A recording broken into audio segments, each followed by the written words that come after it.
Are you struggling to put food on the table? Is paying your bills getting harder every month?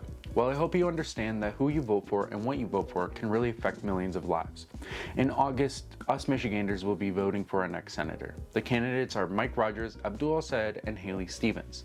The biggest question going into the midterms is, will Abdul El-Sayed be able to win against Mike Rogers? I'm going to give a short summary of each candidate to give you an idea of who they are and what their goals are. I'm not going to go into too much detail on exactly what bills they've passed and what they've voted on, and I only go a little bit into who funds them. Abdul El-Sayed is people funded, just donations from the people. Haley Stevens is more corporate funded, and I believe so is Mike Rogers. But that's really the only mentions I will be making of how they're getting funded. First up is Mike Rogers. Mike Rogers was born and raised in 1963, which makes him 62 years old, which makes him pretty goddamn old, not gonna lie. After high school, he joined the military, continuing a family tradition started by both his father and grandfather. After serving, he joined the FBI in Chicago for 5 years, where he spent most of his time primarily working on public corruption cases. Witnessing corruption firsthand is part of what inspired him to enter politics in the first place. In 1994, he ran for Michigan Senate, and later in 2000, he was elected to Congress. He served as a U.S. congressman until 2014. Since leaving office, he's worked mostly as a television host and political commentator. He's like, I don't want to be rude, but he's really old. His political career is 7, 8. His political career is almost twice my age. So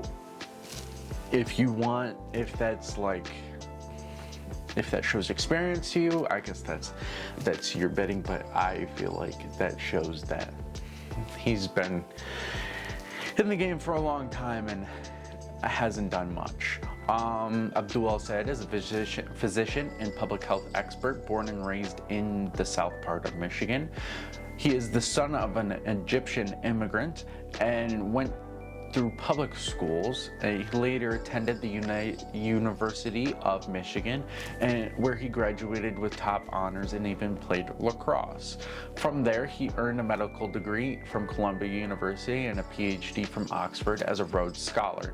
So academically, he is very strong he has a very strong academic background in medical and public health. He also served as the director of Detroit Health Department, where he focused on improving community health and addressing inequality in the health system. Actually, is Haley Stevens. Haley Stevens was born in 1983 in Rochester Hills, Michigan, and she went to American University in Washington, D.C., where she earned both a Bachelor's of Arts in Political Science and Philosophy in 2005, and a Master of Arts in Social Policy and Philosophy in 2007.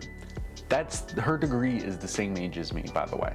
That's kind of crazy. Like, even though these politicians are younger than usual, like they're only in their 40s, like Abdul and Haley Stevens, their degrees are still freaking older than me, dude. Like, that's crazy, and I'm their constituents, and it's just crazy to think about. She served in the U.S. Representatives for Michigan's 11th Congressional District since January 2019, serving in the 116th through 119th Congress until next year. Before her election, she worked in the Obama administration as Chief of Staff to the U.S. Auto Rescue Task Force and held roles at the U.S. Treasury and Department of Commerce.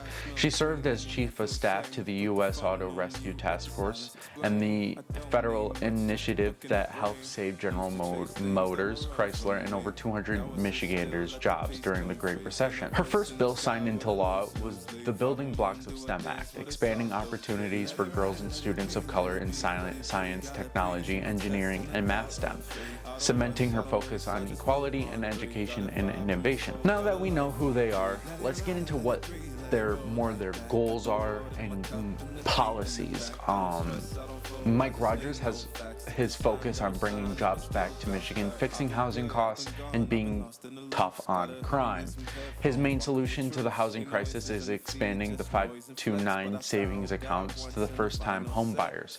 He wants people in your family or anyone that you know to be able to contribute to that savings account without you being penalized by the bank when you try to get a loan and you use that money for a down payment and all that stuff.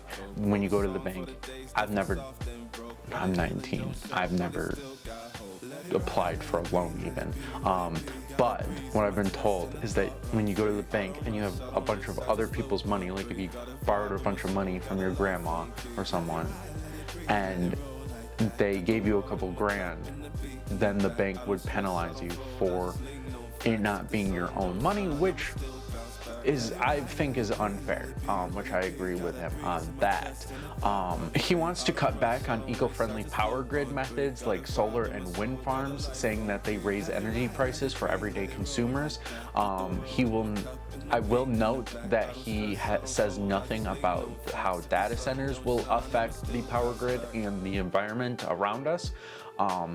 He doesn't really, I would assume he is pro company expansion, so it's free reign, I guess, on that. To fix the workforce and our economy as a whole, he wants to bring shop classes to every single classroom in America, and especially in Michigan.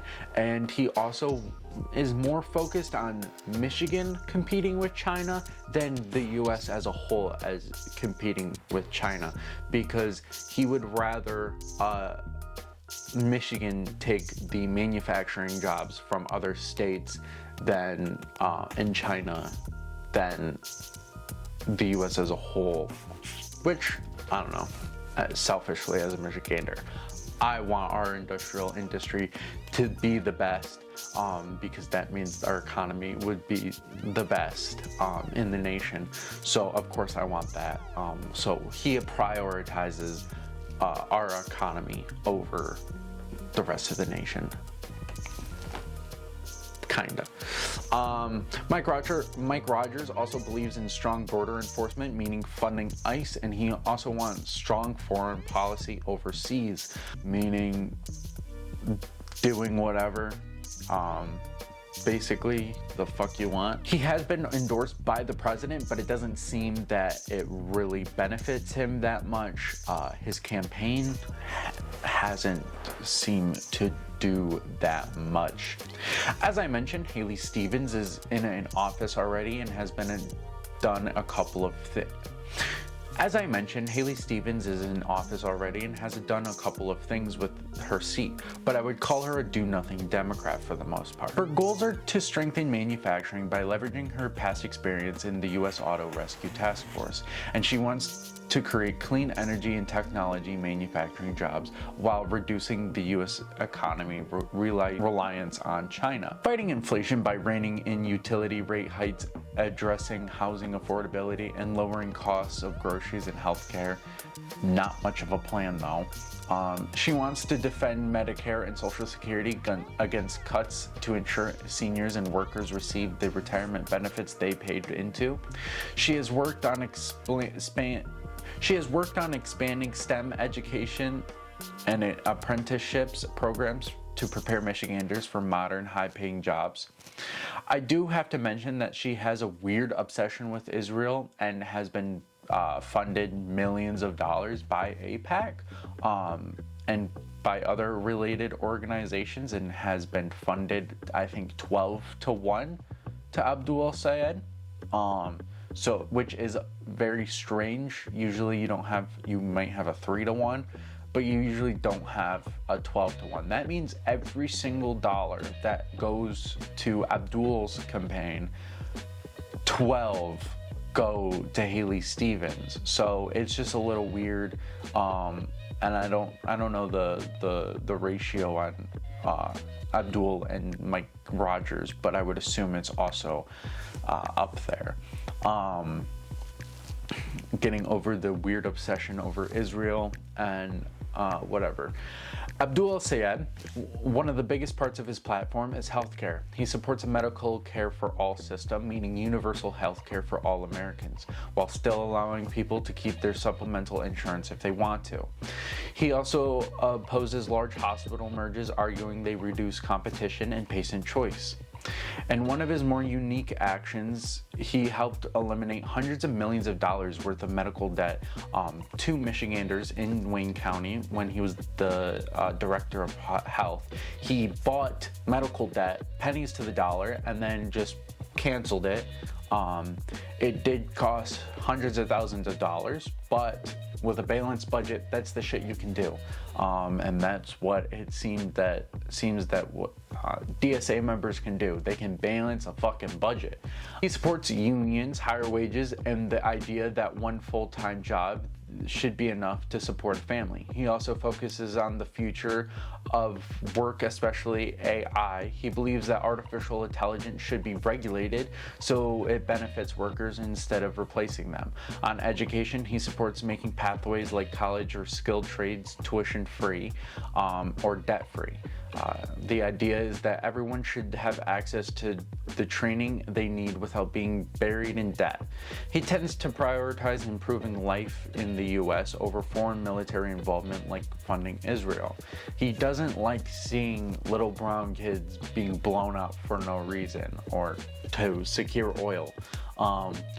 There's nonsensical dying happening, and he does not think we should be funding that in any way, shape, or form. He also wants stricter rules on large data centers, especially around energy use, water consumption, and ensuring they create good paying union jobs. One area where his plans are less detailed and at least publicly, I couldn't find it on his website that well, is a housing policy. He mainly just says he wants to cut tape and create a housing boom, which I feel like that's what they all say, just cut the red tape and build more houses. It might not be as simple as that. I know if everyone says it, I don't know if it can be done like that, because I feel like it would already just been done. Overall, Abdul Sayed is considered a progressive Democrat. His policies focus heavily on healthcare, economic fairness, and stronger protections for workers, and making sure everyone pays and does their fair share in society. He is not associated with the Democratic Socialists of America, but his values do closely align with DSA and figures like Zohran Mamdani, Hassan Piker, etc., AOC. He does have potential to make it into higher office. We'll see if he can win this Senate seat, if he makes it further in his career. Mike Rogers does seem to be limited within the borders of our state for his political career. I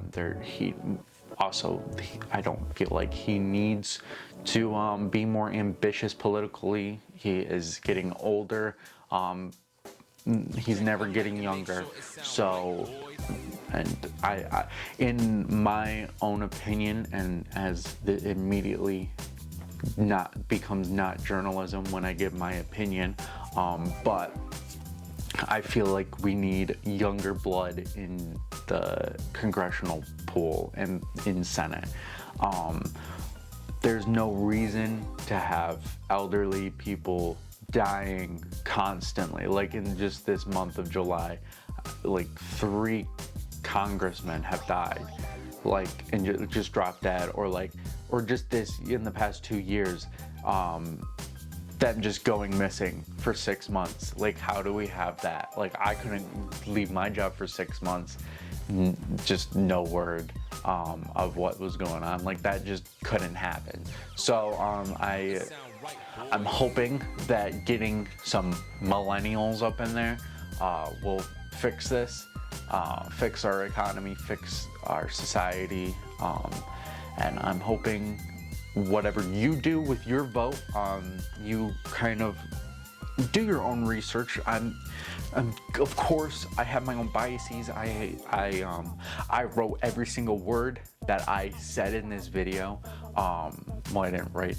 Some of it was freestyled, but I am my own person. I'm biased. I did my own research. I sat here for hours researching, and I'm gonna be sitting here for hours editing. So it's all from my point of view. So what I'm saying is, go do your own research. Don't immediately look at the R in for Republican and see red and be like, immediately write off Mike Rogers.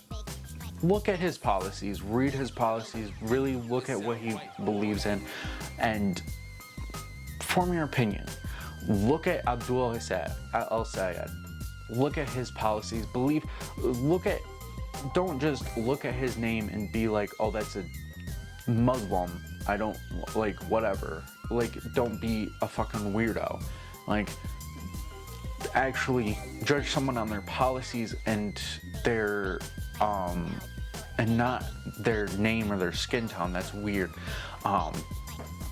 Look at Haley Stevens. Do your research on Haley Stevens.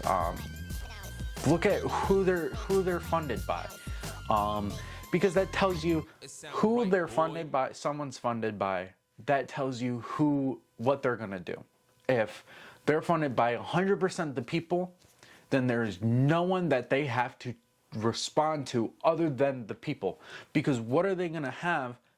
What is Abdul El-Sayed gonna have if he doesn't do anything when he tries to get his seat back? He's gonna have nothing, because no one's gonna give him, the people are not gonna give him any money. But if he was just shilling out to a corporation or a foreign nation, then he can just give them a solid, and then he has funding for the next election. And I truly believe that it is that black and white. Like, if you're funded by horrible corporations and horrible entities, you're not doing great things. I'm just saying. But that's my opinion. I hope you guys got some information from this video. This is probably the 10th time I've tried to record this. And it just never turns out how I exactly want it to. But I'm just gonna roll with the punches this time and get it done. See you guys. Bye.